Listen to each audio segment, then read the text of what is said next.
I'm often not sure about David Moyes' preferred lineup, system, formation, whatever you want to call it.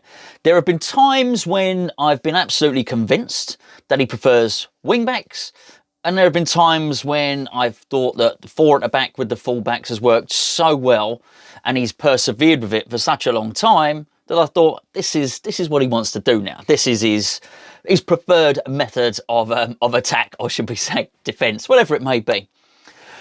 But I think we're about to find out exactly the truth on both formation and what he considers to be his first choice 11.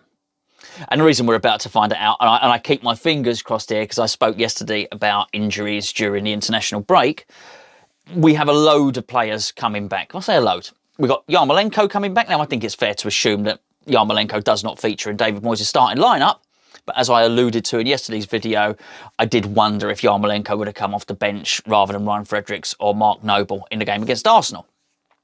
More importantly, Angelo Ogbonna is returning, and probably somebody that obviously is not as high profile and not somebody that was going to be in contention for Hammer of the Year, which I think Ogbonna was going to be, is Ogbonna Masuaku. So whilst he's not perhaps as prominent, whilst perhaps he's not as important, I do feel that he may well be seen as an integral part of what David Moyes wants to do.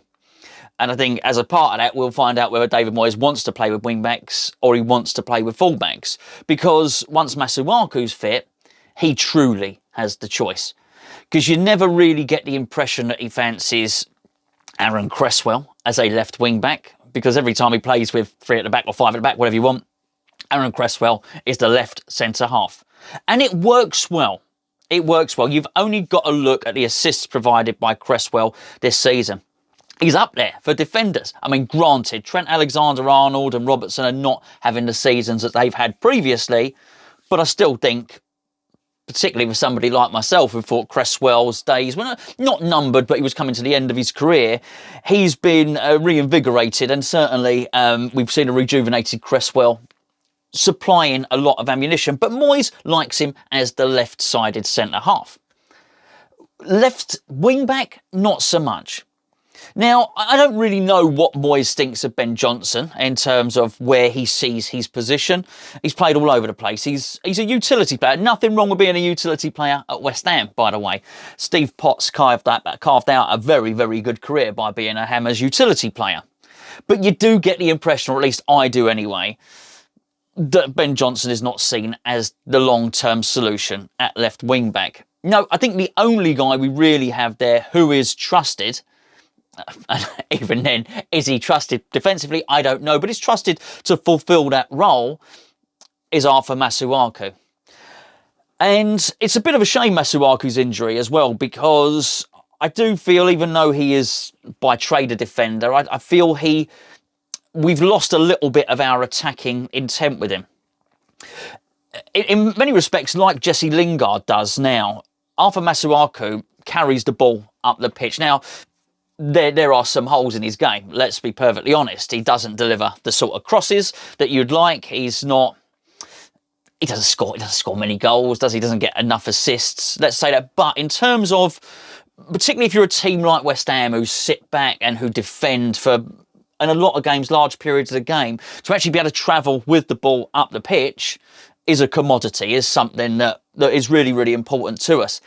Side Benrahma, of course, I do feel does that, and Jesse Lingard does it with great effect. I've mentioned this before. He's got good pace, maybe a 7 out of 10, 8 out of 10. He's not a 10 out of 10. He's not Usain Bolt, is he, Jesse Lingard? But what he's done, and I've mentioned this on numerous occasions, is he will slow down. He'll slow down to a jog, then he'll sprint, then he'll slow down. He just seems to dictate the pace that he travels in, and then so the defender that's marking him will basically mirror and copy what he's doing. And he just seems to gain sort of 20 yards and get up the pitch. Masuaku also gives us that. And a counter-attacking team, that's really, really important.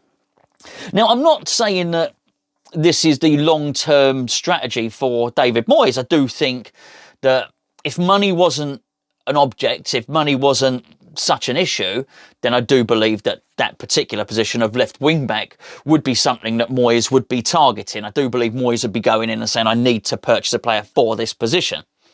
But obviously, we know that Lingard is a priority to make that a permanent signing, and, you know, touch wood, that is wood, by the way, that we're going to make that permanent. We have to do that. It seems that all parties are keen to get that deal done.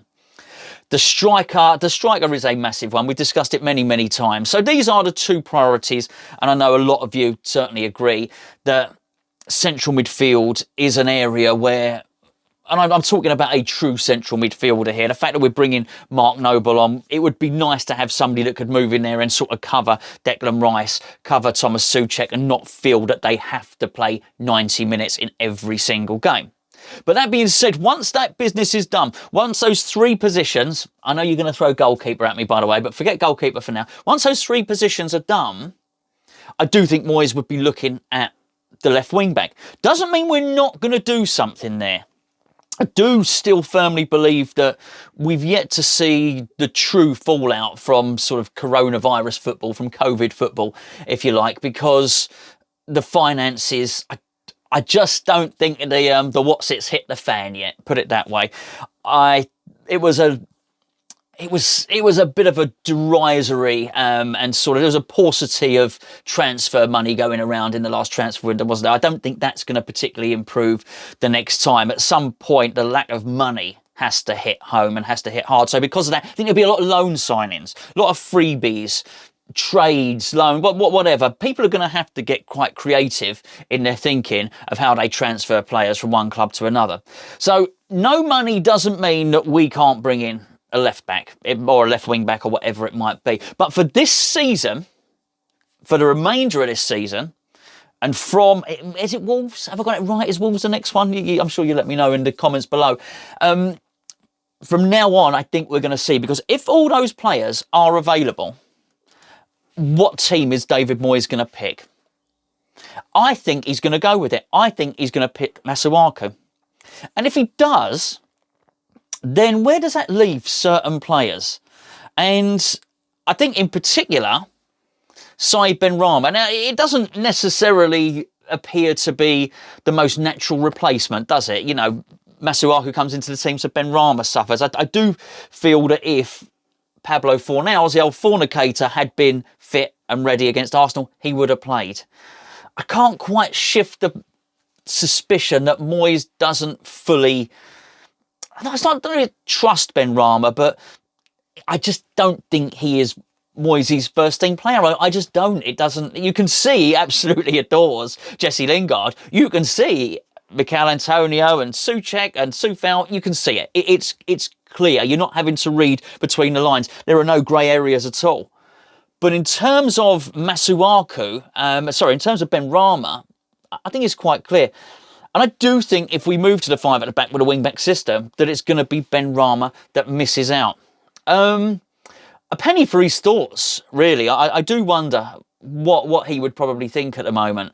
I wonder if Benrahma would really want us to make the Jesse Lingard transfer permanent, because it's not that Masuaku is taking Benrahma's place, it's just the fact that Benrahma doesn't have that position in the middle to go into anymore because Jesse Lingard has it.